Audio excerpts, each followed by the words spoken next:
नमस्कार जी, myself doctor Umesh, associate professor in Goldfield college of education, Faridabad. आज का हमारा डिस्कशन का टॉपिक है ऑपरेंट कंडीशनिंग। एंड इससे पहले हम जो है पैवलोव की क्लासिकल कंडीशन के बारे में डिस्कस कर चुके हैं, but today here we will discuss about of B.F. Skinner's operant conditioning या B.F. स्किनर का सक्रिय या नैमित्तिक अनुबंधन का सिद्धांत। सक्रिय पैवलोव का क्लासिकल कंडीशनिंग और स्किनर का है ऑपरेंट कंडीशनिंग। अब सबसे पहले देखते हैं कि ये ऑपरेंट कंडीशनिंग क्या है। सक्रिय अनुबंधन या ऑपरेंट कंडीशनिंग सीखने की उस प्रक्रिया को कहते हैं जिसके द्वारा सीखने वाले के सक्रिय व्यवहार का अनुबंधन में वही कंडीशनिंग किया जाता है। स्किनर ने पैवलोव और वॉटसन की तरह अनुक्रिया व्यवहार रेस्पॉन्स बिहेवियर के अनुबंधन पर बल न देकर सक्रिय व्यवहार के अनुबंधन पर जोर दिया। जो अपने सक्रिय अनुबंधन में स्किनर ने हम कैसे सीखते हैं और इसने यहां पर जो है वहां पर आपका पैवलोव में क्या था, पैवलोव में नेचुरल स्टिमुलस और नेचुरल रेस्पॉन्स, उसके बाद natural stimulus plus artificial stimulus, उसके बाद रेस्पॉन्स। यहां पर जो है ये कहते हैं कि नहीं, यहां पर जो कंडीशनिंग है इसका जो बेसिस है वह है सीखने वाली की प्रक्रिया, ठीक है, और उसका बिहेवियर और पुनर्बलन रीइंफोर्समेंट। क्या रीइंफोर्समेंट। तो इस तरह से जो है यदि हम परिभाषा के बारे में देखें तो इसके कि ऑपरेंट कंडीशनिंग क्या है। Operant conditioning refer to a kind of learning process where a response is made more probable और more frequent by reinforcement. It helps in the learning of operant behavior, the behavior that is not necessarily associated with a non-stimulus. ML विगे ने कहा है, सक्रिय अनुबंधन एक अधिगम प्रक्रिया है जिसमें अनुक्रिया सतत या संभावित होती है। उस समय सक्रियता की शक्ति बढ़ जाती है। मतलब operant conditioning is the learning process whereby a response is made more probable or more frequent and operant is strengthened. तो इस तरह से जो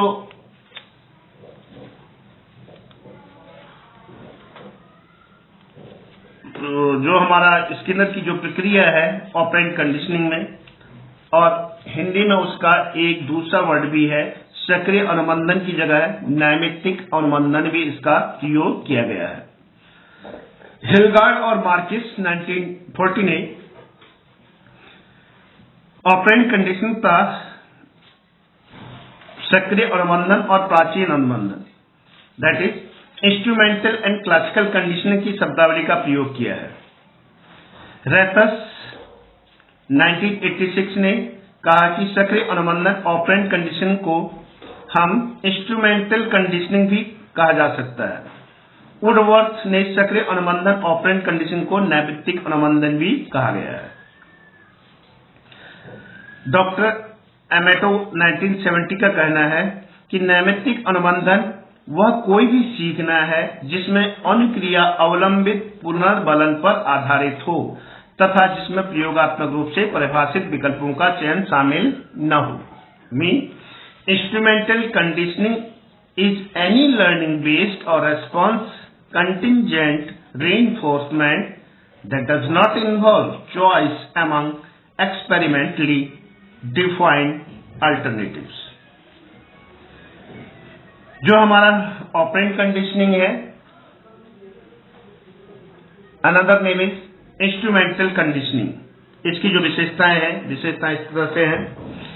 इस प्रकार की कंडीशनिंग कोई निश्चित अनुक्रिया प्रकट करने अथवा अवरुद्ध करने की ओर अग्रसर करता है। इस प्रकार के अनुबंधन में उन प्रक्रियाओं का प्रयोग होता है जिसमें पुरस्कार या सकारात्मक उद्दीपक शामिल होते हैं। इस अनुबंधन में प्रयोज्य सब्जेक्ट निर्धारित अनुक्रिया प्रकट करके पुरस्कार या सकारात्मक उद्दीपक से मुक्त प्राप्त करता है, क्योंकि यह प्रयोज्य पुरस्कार द्वारा वांछित व्यवहार करने लगता है। यह अनुबंधन प्रयोज्य की अनुक्रिया पर निर्भर करता है। कभी कभी इस अनुबंधन से जुड़े प्रयोगों में विभेदनात्मक संकेत डिस्क्रिमिनेटिव क्यूज का उपयोग होता है। इस अनुबंधन के परिणाम व्यक्ति नई अनुक्रिया को अर्जित करता है और इस अनुबंधन से जुड़े प्रयोगों में उन अनुक्रियाओं को अनुबंधित किया जाता है जो प्रयोज्य के नियंत्रण में होती हैं।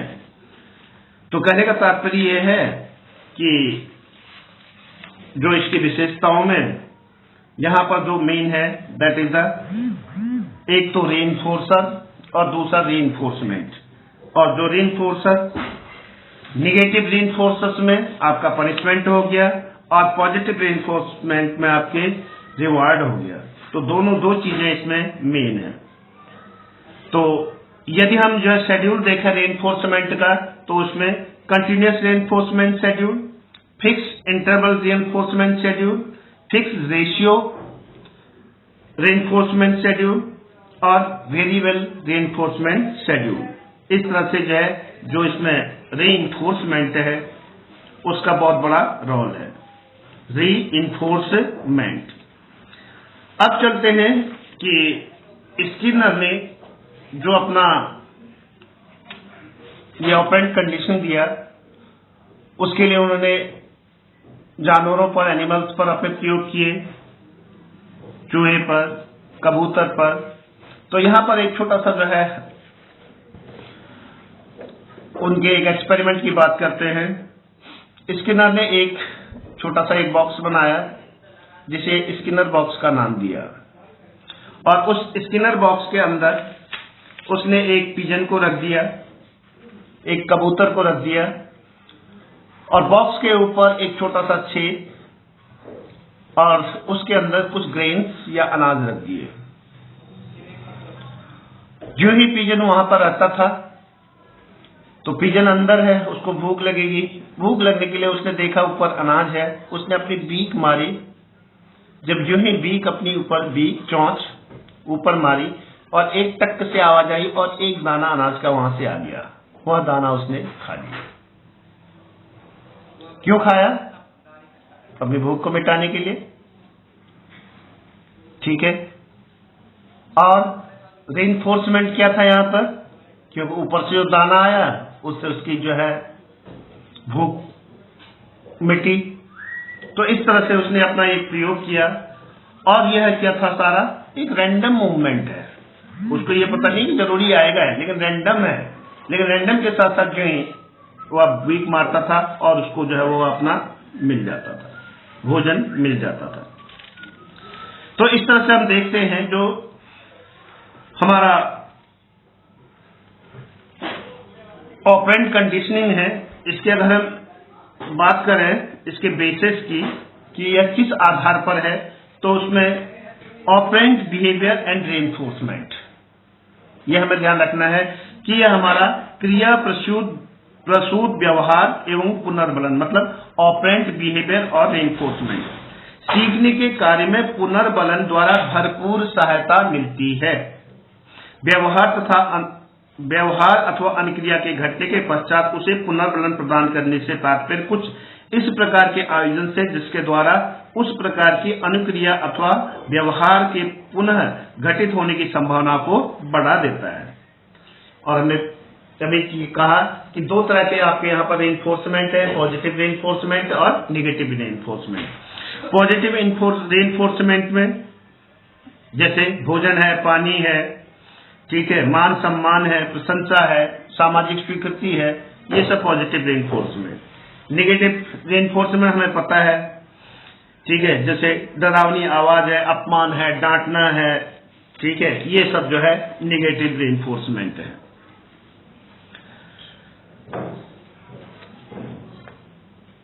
ऑपरेंट कंडीशनिंग में द्वारा ऑपरेंट कंडीशनिंग द्वारा प्रणाली को वांछित व्यवहार सीखने की दिशा में पुनर्बलन अपनी भूमिका अच्छी तरह निभा सकता है, जबकि उसे यथोचित रूप में दिया जाए। तो इस तरह से मुख्य रूप से 4 प्रकार का पुनर्बलन रीइंफोर्समेंट शेड्यूल है। यह हम अभी वैसे कर चुके हैं, एक बार फिर दोबारा बता रहा हूं। कंटिन्यूअस रीइंफोर्समेंट शेड्यूल, जो बार-बार लगातार जो है देते रहते हैं। दूसरा है फिक्स्ड इंटरवल रीइंफोर्समेंट शेड्यूल, निश्चित अंतराल के बाद रीइंफोर्समेंट, जैसे सप्ताह के बाद, वीक के बाद, फोर्टनाइट के बाद। अगला है निश्चित अनुपात पुनर्बलन आयोजन, fixed ratio reinforcement schedule. Fixed ratio, कबूतर को पता था कि चोंच मारनी है और कितना वहां से दाना आएगा, तो इसलिए यह आपका फिक्स्ड रेशियो। अगला है परिवर्तनशील पुनर्बलन आयोजन, वेरिएबल रीइंफोर्समेंट शेड्यूल। कई बार पुनर्बलन प्रदान करने के लिए निश्चित अंतराल या अनुक्रिया के निश्चित अनुपात को ध्यान में नहीं रखा जाता, बल्कि उसे किसी भी समय कितनी अनुक्रिया के पश्चात प्रदान किया जाता है। इस प्रकार के पुनर्बलन आयोजन को परिवर्तनशील पुनर्बलन भी कहते हैं। अब इसकी क्या उपयोगिता है, ऑपरेंट कंडीशनिंग की जो है इम्प्लीकेशंस क्या होंगे, तो उसके बारे में हम थोड़ा सा करते हैं कि ये क्या है। सबसे पहले तो यह पुनर्बलन पर आधारित है, ठीक है, और पुनर्बलन के आधार पर जब हम असफलता और निष्क्रियता को हम हटा सकते हैं। बच्चा जो है अगर निराश है, उदास है, उसको रीइंफोर्समेंट करके, बहुत अच्छा बच्चे, आपने तो बहुत अच्छा काम किया है, और इसको ऐसे नहीं, और इसको ऐसे भी कर ले तो और भी अच्छा हो जाएगा, एक उसको पुनर्बलन मिल जाएगा, रीइंफोर्समेंट मिल जाएगा।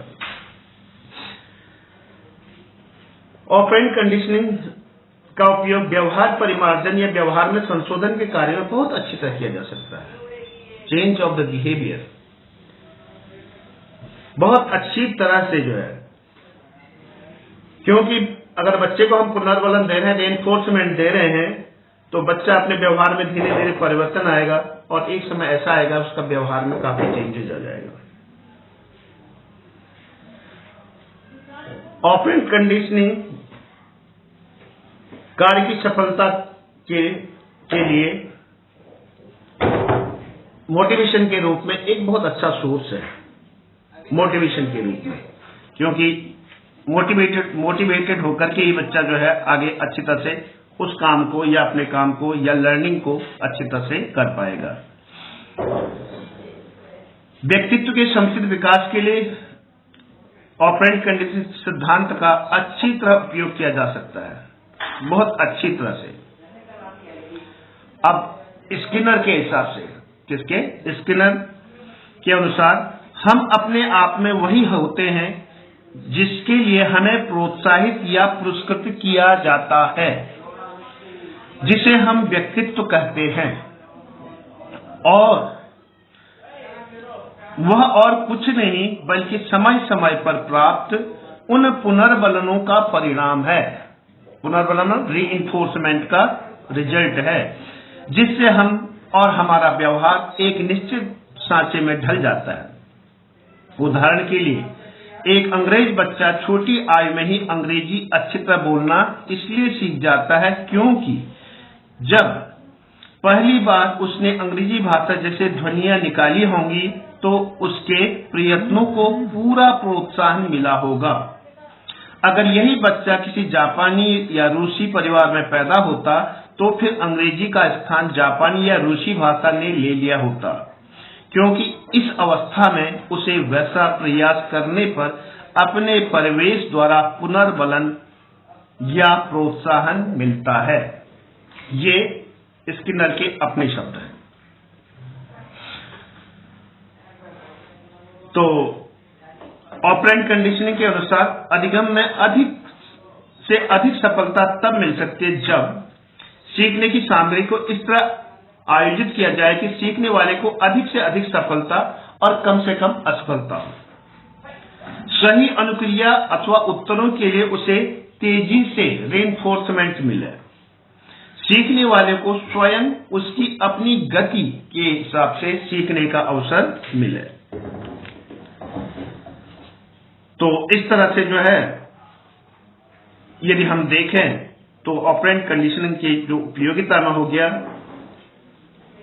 तो मोटिवेट स्टूडेंट्स, विद्यार्थियों को प्रेरित करना, रिपीटिशन, जो भी हमारी जो है लर्निंग कंटेंट है या मैटर है उसको बार बार रिपीट करना, वोकैब, शब्दकोश जिसे कहते हैं, धनात्मक पुनर्वलन के लिए वोकेबुलरी का होना बहुत जरूरी है, इसलिए उनके वोकेबुलरी बढ़ाई जाए। अभिक्रमिक अधिगम, प्रोग्राम लर्निंग, यह भी विज्ञान का गणित के अध्ययन में बहुत ही अधिक लाभदायक हो सकती है। और पद विभाजन या स्मॉल स्टेप्स, पाठ्य वस्तु को छोटे छोटे भाग में हम तोड़ लें और इस हिसाब से विभाजित करके आगे उसको पेश करें। संतोष प्राप्त होना या सेटिस्फैक्शन, कार्य करने से विद्यार्थियों की संतुष्टि की अनुभूति होती है, जिससे वे सीखने के लिए सक्रिय होते हैं। व्यवहार को स्वरूप प्रदान करना, भय को दूर करना, रेनफोर्समेंट, पॉजिटिव रेनफोर्समेंट के साथ विद्यार्थियों के व्यवहार को सही दिशा दी जा सकती है और उनके जो अचीवमेंट को बढ़ाया जा सकता है। और यहाँ चलना है हमेशा फ्रॉम इजी टू डिफिकल्ट या सरल से कठिन की ओर, सरल से कठिन की ओर। इस तरह से जो ऑपरेंट कंडीशनिंग है उसका बहुत बड़ा महत्व है। क्यों है? क्योंकि ऑपरेंट कंडीशन के सिद्धांत द्वारा टीचर्स बालकों के व्यवहार को वांछित स्वरूप दे सकते हैं। That mean the teacher can give,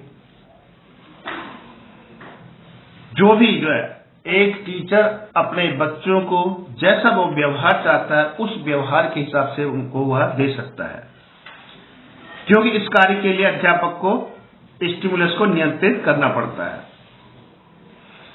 दूसरा, क्योंकि रेनफोर्समेंट का इसमें बहुत बड़ा महत्व है, तो टीचर्स को हमेशा पॉजिटिव रेनफोर्समेंट बालों को देना है, जिससे वह उनकी दिशा में परिवर्तन कर सकता है।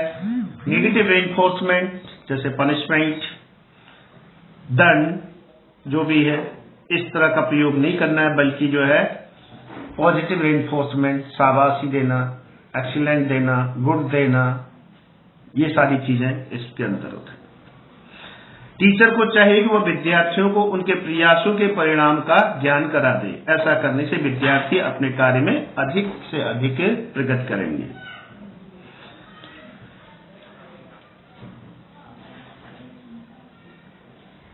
और यह सिद्धांत